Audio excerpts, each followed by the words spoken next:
Good afternoon, good evening, everyone. I'd like to thank you for attending my talk on privaterra report from the field. I'd like to take this opportunity first, before anything, to thank you for attending this session, and also the Chaos Computer Club and their supporters to making it possible for me to present to you today. Over the course of the hour that I have with you, I'm going to speak about the work that privaterra is involved in, give you a little bit of history, but do this in a very interactive, visual way as well. So instead of just speaking about what we've done, is actually show you some pictures, and we'll really want some input from the community here as well.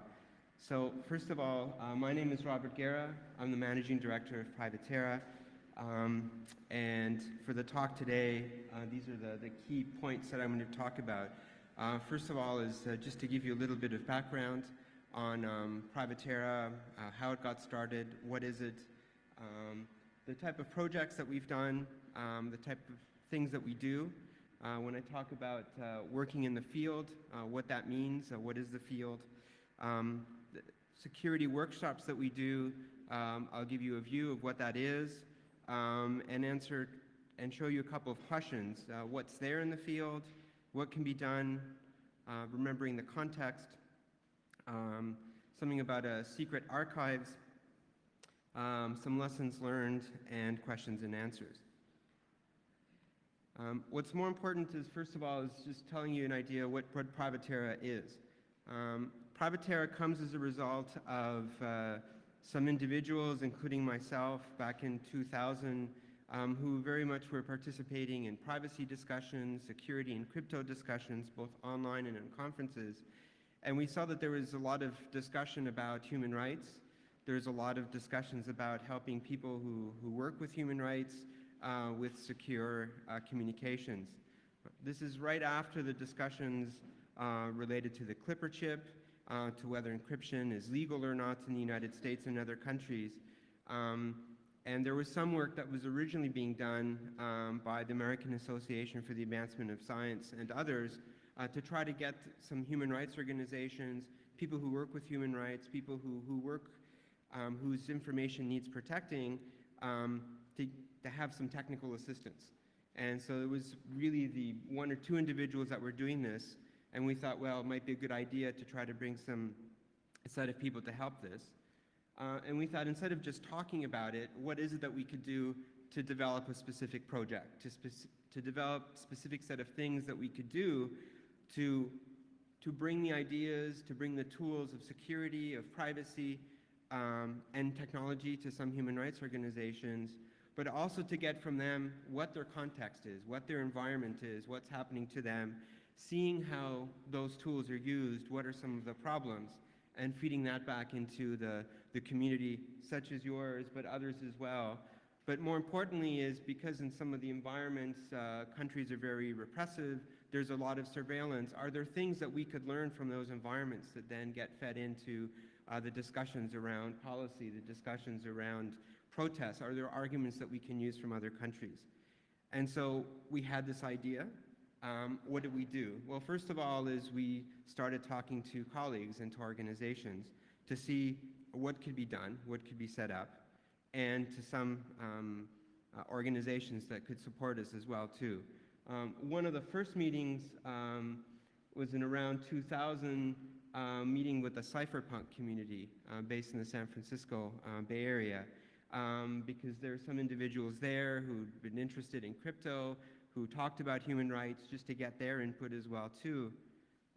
To also activist community as well too. This was the same time of the Dmitry Sklerov case, which is this case of this Russian programmer who built some code and talked about a security fault in the Adobe Reader and was arrested at the DEF CON conference.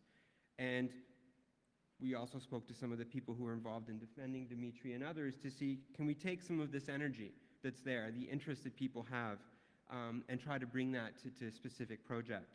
And also at different conferences that some of us participated at the time, are there people there that were interested as well? So how could we bring these different communities together?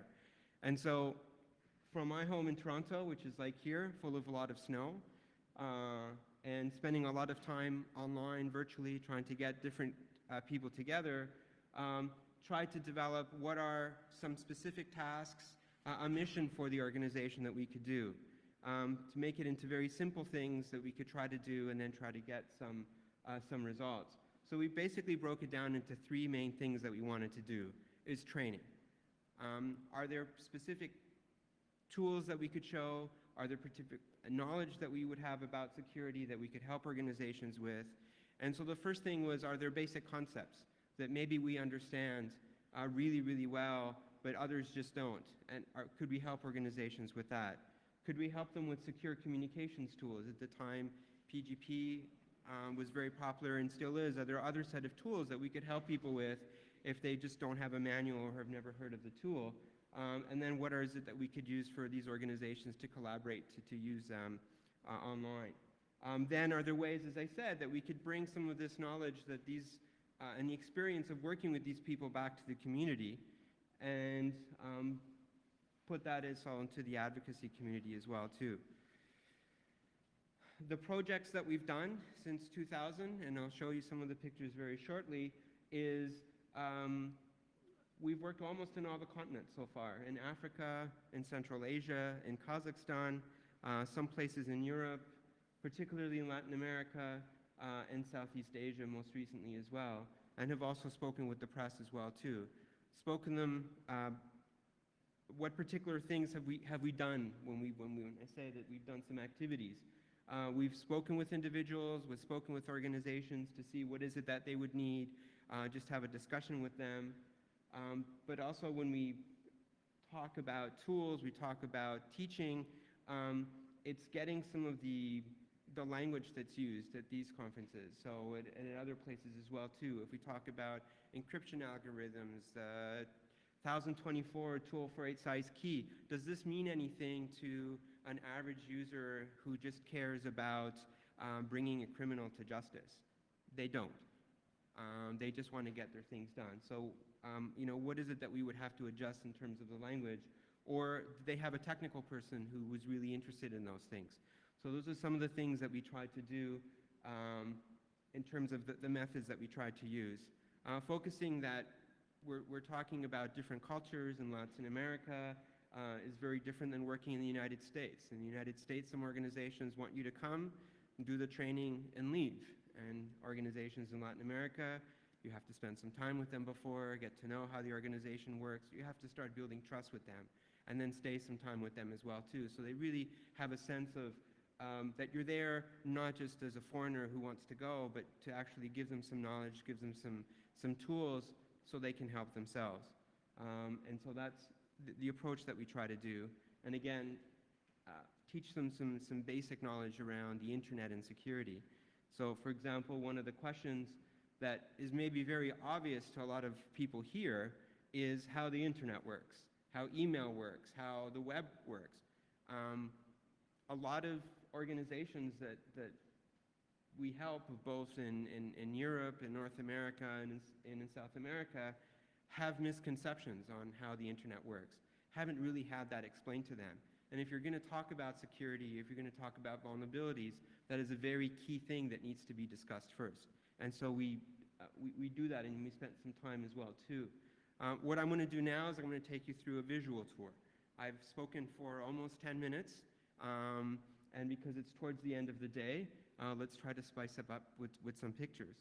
So in terms of some of the workshops that we do, it really depends on the type of organization and the type of need. Sometimes it's just an organization, it's a particular worker in the field that says, I need training because I'm going to be sent to somewhere in Africa, or I'm going to be sent to Russia. I need to collect some information, I need to send it back to London, I need to send it back to Berlin, and I know that there's surveillance. What is it that you can do or someone can do to help me? And so we'll do individualized training. We might also help a small group of people as well.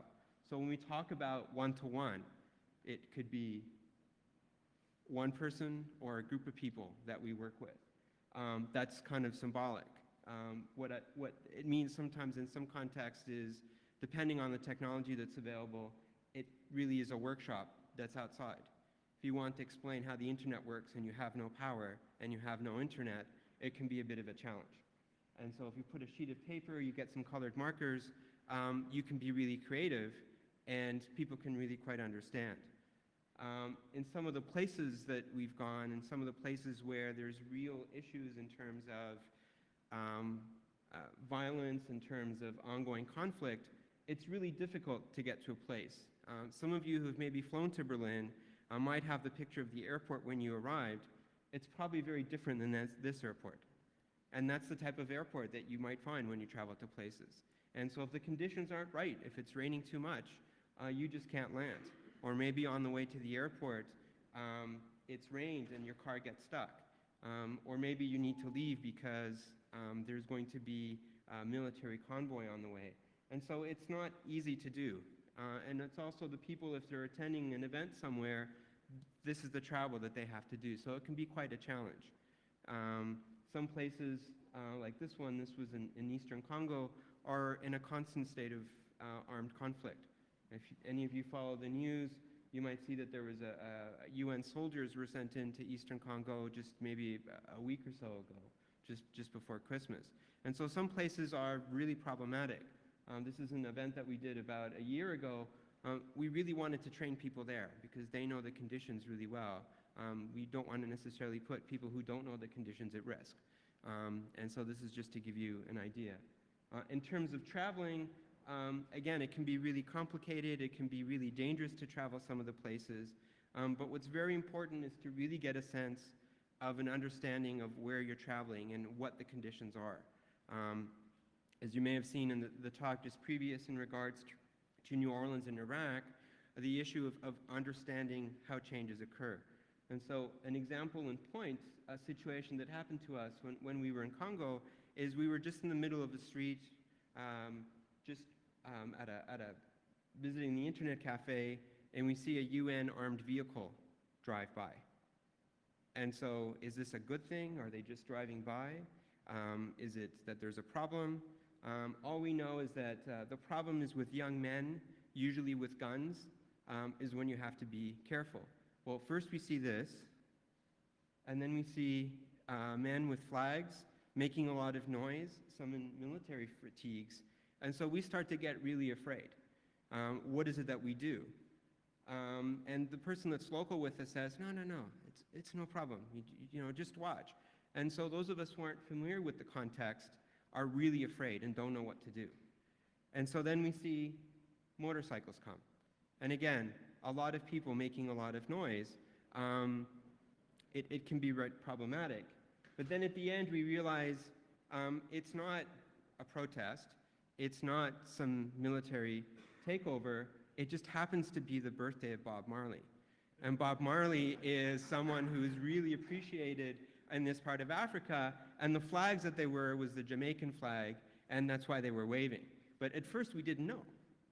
And so the importance of really having people who are local really help out in these type of conditions is really, really important. And that's anyone that's interested in doing any of this type of work, that's a point that I really want to stress. Getting into, again, some specific pictures of different things that we've done, I'll go to show just some pictures of a workshop we did in Kazakhstan, Russia, and in Latin America. Kazakhstan is a country that some of you may be able to place on a map. It's a very oil-rich country that's just north of, almost north of Afghanistan. There's a country in between.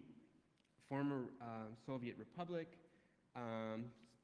speak Russian or speak Kazakh, and there was a funder who wanted to organize a workshop for technology people and activists in that region, and so I don't speak Russian, and so we had to find trusted translators, and we also had to find places to do the event.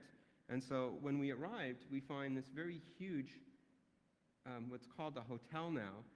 It was apparently a hotel for the Communist Party when Kazakhstan was part of the Soviet Union. And so what do you do if you want to connect to the internet? Is there internet? Is there dial-up? Because it was owned and run by the Communist Party. Is there surveillance built in? we really don't know. And then you go inside, and you can find that there's computers and maybe a classroom. And so what you think at first glance can be deceptive. The problem that we had here is that they had such a tight firewall, but their technical person wasn't in. And so no open SSH ports, nothing, and there was no one that could help us. And so we had the technology, and we had to spend some time just doing some explanations with a translator. At another training there as well too, people spend a lot of time working on some of the problems or in some of the tools that we showed them. And again, as you can see from the previous picture, some people are old, some people are young, and that's another thing that you have to do as well too, is when you work with organizations, there's a difference in the understanding of the technology. You might be able to teach young people very quickly, but to teach someone that's maybe 70, 80 years old, they have habits that are very hard to change. And so it's quite a challenge that way as well too. As I mentioned earlier, some of our work has been in South America, and one of the two countries that we've done most of our work, one is Colombia. This is a picture of Bogota, a city of 6 million people. And there we worked with different human rights organizations, visited different organizations to see how they were using technology, give them some idea in terms of what suggestions they could implement, but also conducted a couple of workshops.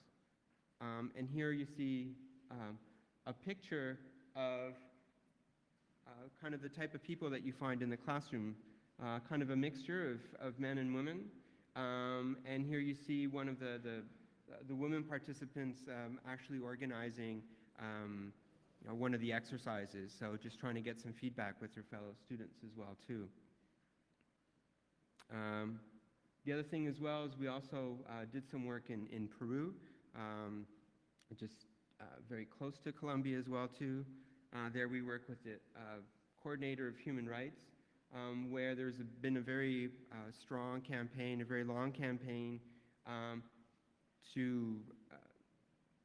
for many things, but a very priority cause that was going on at the time and still is now, is to extradite Alberto Fujimori, who was the president several years ago, who then left, of Japanese origin, who then left Peru when some of the financial problems were being discovered, went to Japan, said, I'm a Japanese citizen, and because Japan has no extradition treaty with any country, if you're a Japanese citizen, Japan wouldn't give him up to any country.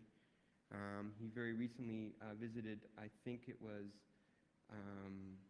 Chile, and Chile and Peru do have an extradition treaty, so they're in the process of trying to take this gentleman to trial in Peru. And when we were there, we worked with groups like Amnesty International and others to tell them about some of the security issues and to do some training as well too. So there we had a colleague from Lima. Here there's a picture of her working with someone from Amnesty and showing them how email encryption works and how one of the plugins works for Pegasus Mail. Any questions so far?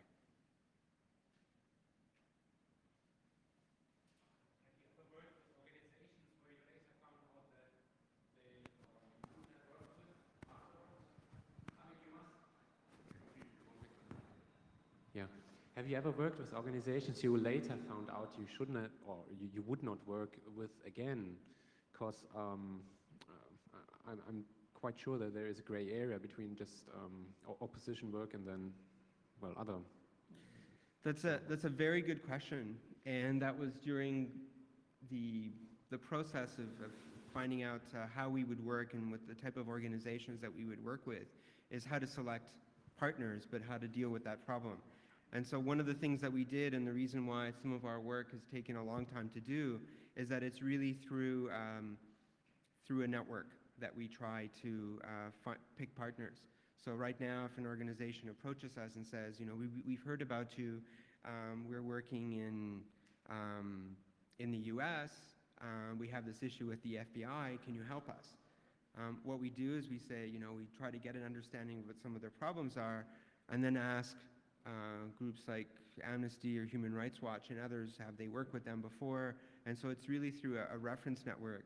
What we try to stay away from is, we try to stay with known human rights organizations, because they tend to collect information and send it sometimes out of the country as well. So it's really easy to check on the individuals, or particularly the organization.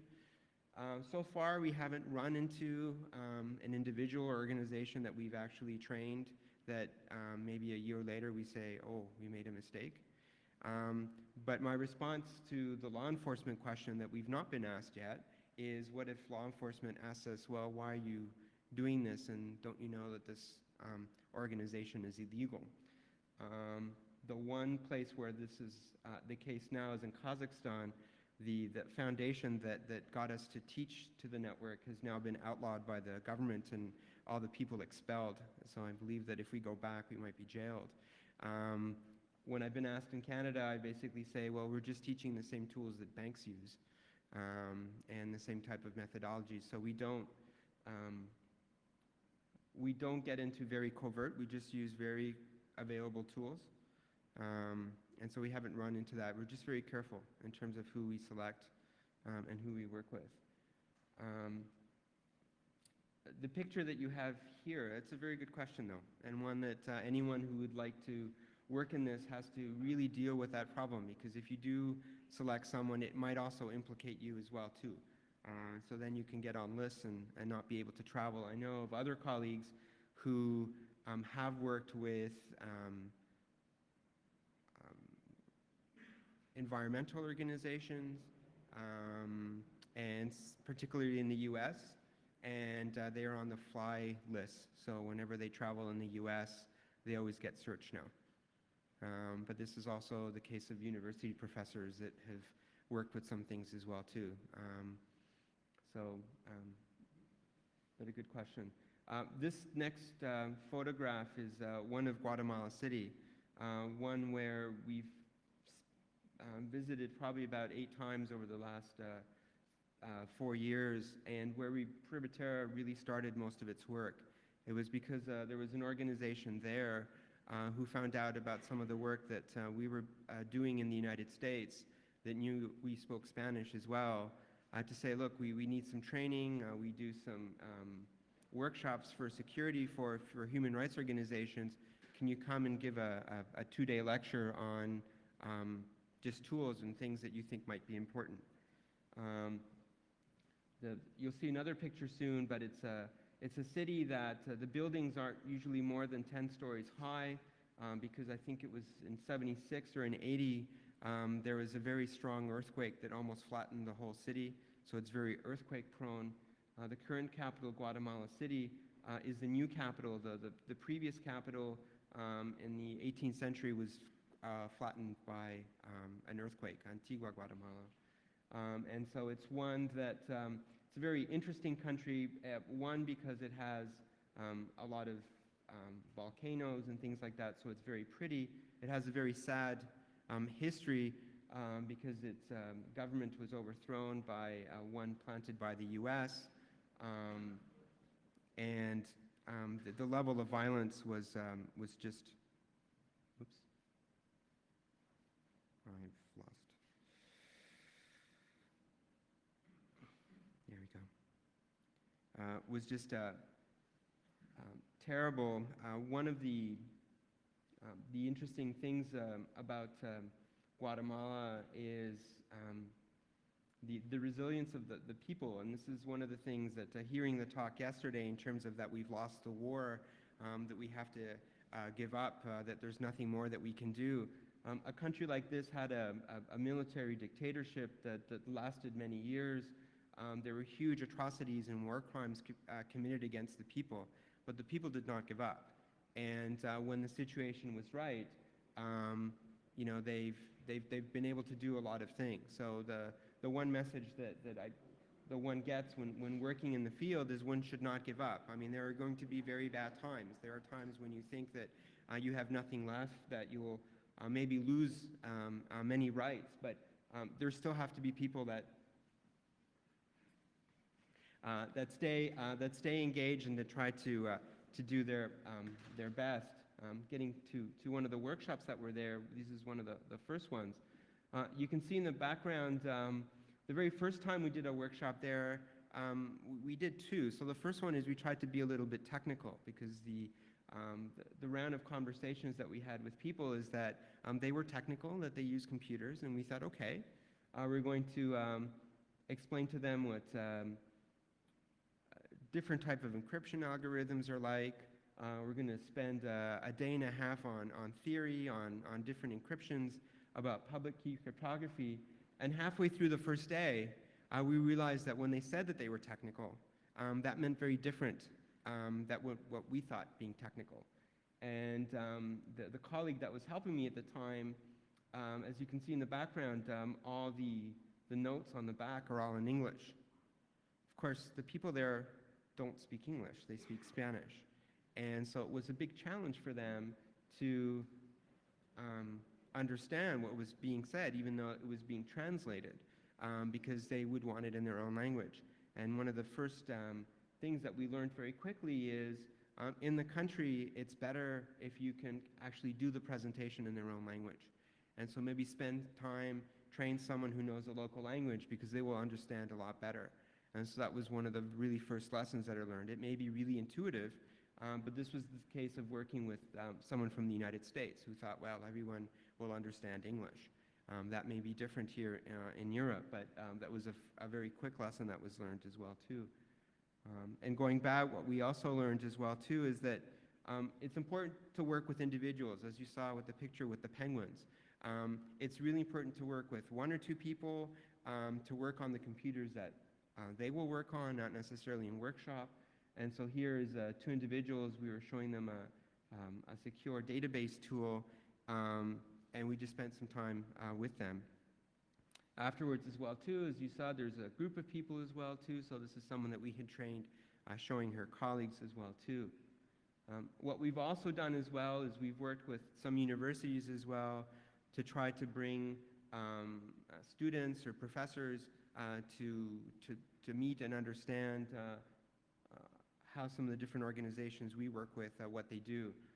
So about almost 3 years ago now, I helped advise a professor from the University of Toronto and 3 of his students, and they filmed a documentary in regards to what the situation is not only in Guatemala but in southern Mexico as well too.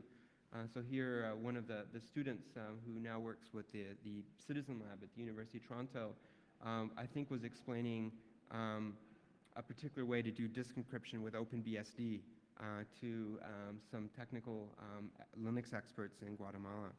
So as you can see, it ranges from using presentations outside to really spending some time with people as well too. You saw some computers there, so when you talk about IT infrastructure, what is it that you find in the field? What is it that you find in countries that you visit that you want to help organizations?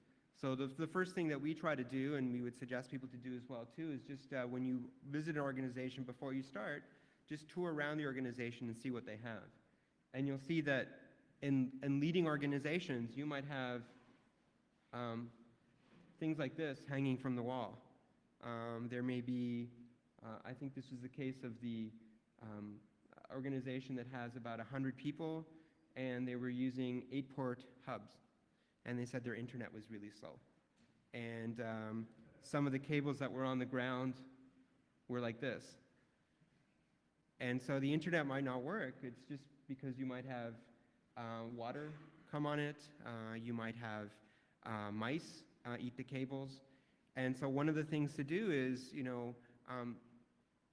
that's a real problem. But if it's a hub, as you know, if someone just connects to the hub, they can just listen to the whole traffic as well too.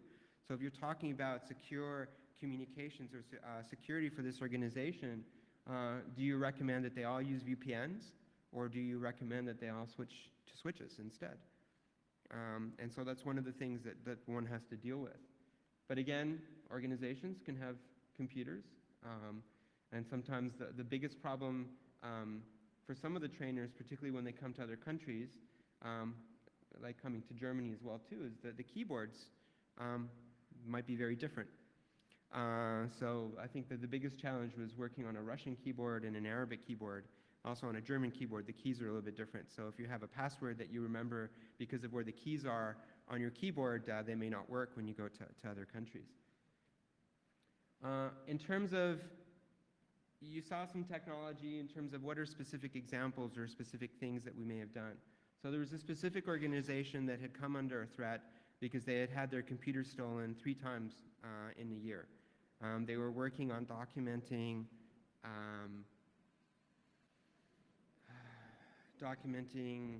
people who had been killed 30 years earlier by some military officials. So these were people that were going into the field, that were recording testimonies of people who had witnessed things. They were bringing all that information to the office using their computers and putting on their computers. They would come into the office the next morning. Either the computers would be gone, sometimes the filing cabinets were gone, and then most recently is just the hard drives would be gone. And so they had no ways, they were just working on individual workstations. So this is an organization that had about 60 people working, and they had a problem. They needed their information backed up. And so what do you do if you have an organization with about 40 computers, because they're shared sometimes, and they want to do a backup solution? And so this came to the attention of both us as well as the American Association for the Advancement of Science. And it was thanks to the US organization who was working with this partner said, we really need to do something. And they said, well, if they're backing up everything on their computers, why don't we put them on a network, get a file server, and do a tunnel to do a backup using SSH, using rsync to back up all the information on a remote site. Sounds good. What do you need to do first? You need to build a network, right? You need to get network cards. You need to wire, and you need to find people who can support them. And so this took about 2 months to plan, to find the budget, what everything would cost. And that's one of the challenges that you get. So what did that look like? So here's the organization. We asked for volunteers in the organizations. We talked with the directors of the organization to say, who are employees that are going to stay with the organization for a long time, who people tend to go to for help, either with technology or other things. And they identified 3 individuals who have been around with the organization, who tend to do things all the time. And so we had our volunteers, and then we had to train them on how to build a network. So the first thing you have to do is not bring the cables, but we had to find where you could find PVC and internet cables and crimping tools and source them locally at a cost that was far more expensive, but at least if we needed extra cable, we could find it locally. And then it was working with the people of the organization to actually, do the hard work. This is before wireless was really being used, and probably still would recommend this, is build an Ethernet network with switches. So we had to help them with how to wire it, how the schematic, how the network would look like, what type of cable to use, because we went to the hardware place, and they of course wanted to sell us the cheapest cable, and we're like, no, we want category 5, we want these things. So the specifications, some people might not know. These organizations might not have technical people. They just will know how to use Word, or they may know how to use some other tool. And so we really had to help them with some of the questions. But then they were very eager to build a network. Here's someone with the PVC piping, because part of the cable had to go outside. We had to drill holes everywhere, typical things that maybe a lot of you know how to do. But these people, or this organization, didn't. And so we showed them, in none of these pictures will you see the foreigners doing it. It was the locals doing it, and that's a very important thing and part of it. And working together.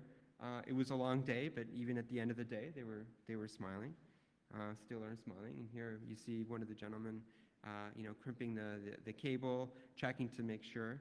And at the end of the day, I don't have a picture of the server. We asked them to go ahead and try to install Red Hat. And here the error is the partition is inconsistent. But they got it to this point, which was pretty good. But to get to this point took 3 days, because it was 2 stories, and there were only 3 people, and we couldn't get all the supplies at once. So it takes time. And then what was the problem is then we had to find the server, the remote server, where they could do their backup. And then we found out that we couldn't get a fixed IP because Guatemala doesn't have an allocation of fixed IPs. And so then we had to do a tunnel first, then so you could reach the machine through another machine in the United States because there's just not enough static IPs. And if you wanted to get a static IP, it's an extra $500 a month, or it was at the time 2 years ago. And so that was one of the problems. Over the course of the 2 years that they now have a backup solution, the backup server is now full. And of course, because it was a remote site, the server was full. You don't want to, where do you put the server? Do you put it in someone's home? Do you put it in some organization? So it was with the American Association for the Advancement of Science, a known international organization. They have a human rights program, or did at the time. But, the 500 gigabyte drive filled in 2 years. And so, one of the expert technicians in the US, took a look inside the drive and why is this filled? And of course, he found a lot of porn and a lot of MP3s. And so then the question is, well, we didn't tell the people at the beginning that they couldn't collect pictures. And it was backing up everything that they were installing on their computer. So someone had, peer-to-peer programs, and it was just doing a remote backup. And so, in retrospect, then you have to think about that too. If you're putting a backup procedure in place and you're doing a remote backup, what can you put in so you don't make a backup of people's porn? And then the problem was that it needed to be restored. Luckily there were people, but that's the other thing, is to do a backup is maybe simple, but how do you run it in reverse? What is it that needs to be installed on a Linux server so the person just knows what to do? So having written instructions is very important. And so one thing, I guess, mixing with the technology is that you saw there was cabling, you saw there were computers. One has to remember that, as I mentioned earlier, that these type of organizations, their primary job isn't IT, isn't computers, isn't security. It's just working with human rights, and you'll see a picture of what that means. They collect some very important information, as I said, witness testimonies. They'll collect information about witnesses where they're being safely protected, but also information about people who have died. Also forensic information, and they have to collect it. They have to keep not only the computer-generated information, but also the original source information as well too. So when one talks about backing up data or protecting data, it's not just bits. It's not just ones and zeros. It's physical things too. So if one wants to help them, and this is one organization in Guatemala that is a forensic anthropology. And so what they do is they go to the countryside when people from the countryside say, we found some bones. And they will go, they will dig up the bones, bring them for analysis to see, well, who are these people? And this is something in Guatemala, that there was a lot of massacres and people were buried in mass graves. And so then these bones get taken back, they get analyzed to see what was the cause of death. And so they have a file on each individual, particular characteristics. And when they find a skull, the skull might have a bullet hole. There might be a bullet. And then so you have to accumulate all that information and protect it, because together with the physical evidence that you might store is then if you then compile all the different electronic data that you find, you might be able to build a case. And so one of the organizations, what they were doing is they did, I think it was over 400 or 500 exhumations, and they added this to their a court case that they launched to bring people to trial. And they can say, well, we know that this general was involved, he was in this area, and people died. And we know who the people were, and we've done all the things. So this is what we're talking, when we talk about human rights organizations in different countries, this is the work. So it's a reality check to remember. And again, this is Guatemala. And the one thing I want to finish with is, I was just there 2 weeks ago. And I found there was an interesting thing that was told to me, is that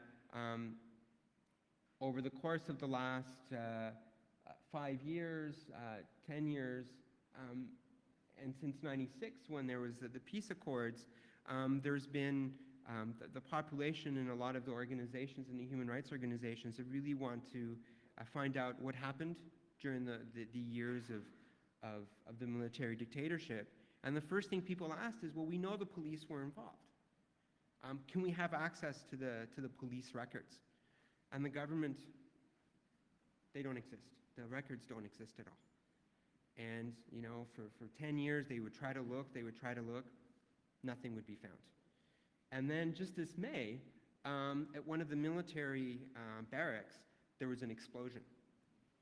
And one of the government investigators with the Human Rights Office said, let's go visit all the different places where they have military explosives, you know, to see what other things they might be hiding or not.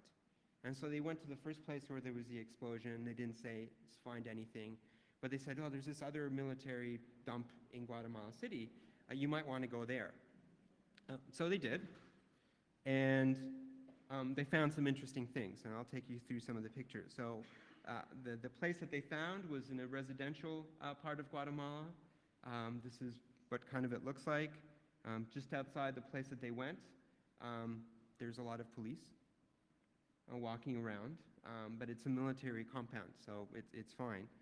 And as you see, and I'll translate this from the Spanish, it says, it's the service for the disactivation of explosives. So it was a munitions dump. And this is where they bring bombs and mines and other things to deactivate them. And outside you find, because it's a police thing, old police cars. Cars that have been impounded, you know, old vehicles. You look at the outside of the facility, and what does it look like? It looks like this. Not really in really good shape. And the woman that was giving us the tour is there. And so what happens is these government officials went to this place. They walked down these stairs, and where you see all the trash, they found stuff like this. Documents. And I'll show you a few pictures in a moment, but they started seeing that these are photocopies of national ID cards, documents that were either bound up, or a lot of documents that were just piled everywhere. And what they had found is they had found the archive that they had been searching for the last 10 years.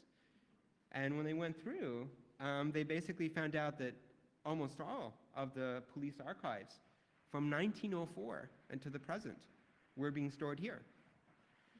And the first thing that they said is, we need to protect this. And so they got a judicial order to make sure that the police wouldn't want to destroy it. The second thing is they took a look, and they invited some international experts. There's an organization in the US called the National Security Archive, known as the NSA, but they're the good NSA.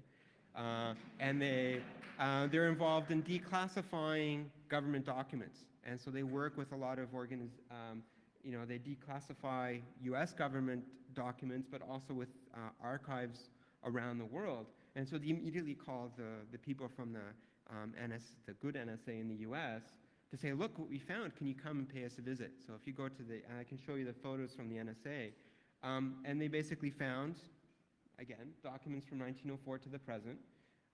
When they asked the women who were working there's about 8 of them at the time, and still am and have always worked there, as they said, how are these things organized? We want to find out what happened during this time period. They said they were all organized according to year, what part of the country, and what police station it came from. That's how it's organized. And so you have a very big facility, that's how it's organized. And in terms of the pictures, you have one place you had 8-inch discs. I hadn't seen them in years, so that was really interesting. No computers to read them, by the way, but you could see the 8-inch discs. Piles and piles of documents everywhere. The problem was with the documents is that, some of them are nicely organized. Others are not. And as you can see in this place, in a concrete structure, in a country that has a very nice rainy season, you saw the outside of the building. Well, what happens on the inside is, well, water will fall, paper will rot. And so this was 2 weeks ago. Apparently in May, things were a lot worse. In this photo, you probably see like a little black object towards the middle top. Looks like a little small window. So this is a room that that they showed us, and I immediately took a picture because the moment we opened the door, all these bats flew out of the room. And so, you know, these are rooms that aren't really kept in really good conditions to save documents. There's water, there's animals. Apparently they had fumigated so that there weren't any rats, but just documents everywhere. And so this is a group of the people who they had taken one of the rooms, I painted it, cleaned it up, and you know, they're still afraid that these documents might disappear. And so, because it's still owned by the police, but there's a judicial order to protect it, these people, there's always, between the different organizations, there's always people that actually sleep there. In case anything happens, they all have cell phones, and they can immediately phone, you know, their colleagues. But they're also working to go through all the documents, because apparently the estimate is that there are 75 million pages of documents, none of which are really there's a catalog or an index. So the big challenge is, can you digitize this? And so one of the questions a lot of the organizations are asking is, how is it that you could digitize this? How much it would cost and who could do it? And so organizations like from the Internet Archive and other organizations are being asked as well, what is it that you can do to help this? And when I was shown this 2 weeks ago, and I said, well, I'm coming to Berlin to this conference with some people that might be interested. You know, what is it that the message that I can tell people about, you know, your situation? I said, you just tell them about it. We want people to know. And if there's anything that they can help, just to know about it, because, you know, the government can take it away from us. And if there's any experience in regards to a lot of government documents that get found and what people do with them, it would be a good idea. I don't think the person had a context in terms of, you know, if we're talking about Berlin in terms of, you know, mysterious government documents that suddenly appear, well, you know, the Stasi files come to mind. And so if anyone here had experience in terms of digitizing them, in terms of categorizing them, there are people in other parts of the world that are interested in this, because it's how you can share your experience here with them. And so that's the connection a little bit with Berlin. And so I want to wrap up, because I want to take some questions as well, is just a couple of things in terms of some of the lessons that we've learned. Some of them I've mentioned in them already, is to really keep the explanation simple, to really get to the core message and make sure they understand that. Not that whether they should use RSA versus DSA, it's that they should use encryption. So that's important. And to explain things in a very illustrative fashion, it helps a great deal. In regards to secure communications tool, there's a lot of tools. Everyone's knows about GNU-PG, PGP. They've been using it for a long time. But you know, I've had an experience of showing people for 4 years. It's a really great tool. You ask people 3 months later, are they still using it? And they go, no. Why? It's too difficult. And so when that's the problem, you know, what do people do? Well, depending on what platform they use, is sometimes they only encrypt the message but not the attachment. Sometimes the plugins don't work, but sometimes the subject lines reveal what the message is. And so the tools have to get a lot easier. But the other thing too is to remember Ellison's law, which is that the user base for strong cryptography declines by half by each additional keystroke or mouse click that's required. And so what you really need to do is something that opportunistically encrypts, something that just occurs behind the scenes. If you're installing an operating system, if people are being shown how to use bootable Linux, Knoppix or other things, is to make sure all these things are built in and turned on. Because the moment they have to install something, it just may not be installed. Or if they have to always click on something, they'll forget. So it just has to occur behind the scenes. So the transport layer stuff is very important. But also, if you're showing them new things, is they might have problems. And so they have to be able to blame someone, or they have to be able to get help. And so whatever you show people, you have to keep that in mind. That, you have to, a lot of people say, well, just get everyone to use Linux. That's a really good thing, but if there's no one in the country who knows Linux, and you show them how to use Linux and they have a problem, they'll just uninstall Linux and install Windows again. And so maybe the thing is to find people who can train them with Linux, and then when they're ready, slowly move them over. And so there's some organizations that do that. We don't do that, but others do. What I put that is dependency on foreigners is a bad thing. So they should be able to do it themselves. Again, not only do we need good crypto, but we need usable crypto. That's very, very important and needs to be turned on. I'll finish with this slide and 2 pictures. Is the reason I'm excited that everyone's here, I hope it's not because of the next presentation, but I hope it's because people are here, is that something that Frank mentioned yesterday in his talk on We Lost the War. A positive thing is that we have to try to bring different communities together. And so that's something that we've tried to do with the human rights community. And we should not give up. We should just join forces, and maybe having a larger army behind us, we can try to go forward. And I'll finish with 2 things. One of them is a poem that really illustrates this. It's not the desire of justice, the hope of peace, the love of a woman, or the tenderness of a guitar. It's the heart of solidarity that brings us together today. And so everyone's here for this talk, and maybe to the Congress, because they have particular things that they share.